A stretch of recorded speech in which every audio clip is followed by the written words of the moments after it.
അപ്പോൾ നമ്മളിന്ന് അമ്പലത്തിലെ ഉത്സവമാണ്. രാവിലെ നമ്മൾ അങ്ങോട്ടാണ് പോകുന്നത്. എങ്ങനെയാണ് പോകുന്നത്? ബൈക്കിൽ പോകുന്നു. എന്നിട്ട് രാവിലെ ഇവിടെ വന്നപ്പോൾ തന്നെ പരിപാടിയെല്ലാം കഴിഞ്ഞായിരുന്നു ഗൈസ്. നമ്മൾ വരാൻ കുറച്ച് ലേറ്റായി. അതുകൊണ്ട് പിന്നെ തൊഴുതിട്ട് നമ്മൾ രാവിലത്തെ ഫുഡ് കഴിക്കാൻ പോയി. രാവിലത്തെ ഫുഡ് കഴിച്ചിട്ട് ഇവിടെ വന്നപ്പോഴത്തേക്ക് പിന്നെ ബാക്കി പരിപാടിയൊക്കെ ആരംഭിച്ച് എന്താല്ലേ നമ്മൾ എവിടെ ചെന്നാലും അവിടെ എല്ലാം പരിപാടി നേരത്തെ കഴിയും. എന്ത് ചെയ്യാനാന്ന് പറയാം. ഞാൻ നോക്കിയപ്പോൾ നേരിട്ട് ഇവിടെ എന്നെക്കാട്ടി വലിയ രണ്ട് വേറെ വ്ളോഗേഴ്സ് ഇരിക്കുന്നത്. എന്തായാലേ പിന്നെ ചെറുക്കൻ്റെ പാട്ടൊക്കെ ഉണ്ടായിരുന്നു. ഒരു ചെറുക്കൻ നേരിട്ട് ഇവിടെ വെറുതെ ഇരിക്കുന്നു. പിന്നെ അവിടെ കഴിക്കാൻ വേണ്ടിയുള്ള തിരക്കാണ് അവിടെ. പിന്നെ കുറച്ച് നേരം നമ്മൾ പിള്ളേർ പരിപാടി കണ്ടിട്ട് ഞാനും പോയി കഴിച്ച്. അത് കഴിഞ്ഞിട്ട് പിന്നെയും വന്നിങ്ങനെ കുറച്ച് നേരം അവിടെ ഇരുന്ന് ഓരോ ഡാൻസൊക്കെ കണ്ട് വേറെ പണിയൊന്നുമില്ലല്ലോ പ്രത്യേകിച്ച്. ഇങ്ങനെ ചുമ്മാ ഇരിക്കുക ഇല്ലേ? എന്തല്ലേ? ഓ ചത്തി.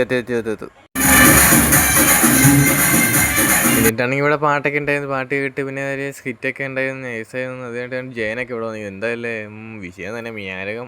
വിഷയം. അമ്മ വന്ന് അമ്മൂമ്മയാണെങ്കിൽ അപ്പൂപ്പൻ്റെ കൂടെ ഡാൻസ് കളി. അത് കഴിഞ്ഞിട്ട് പിന്നെ ഗംഗയും നഗരനും ഇവിടെ ഉണ്ടായിരുന്നു.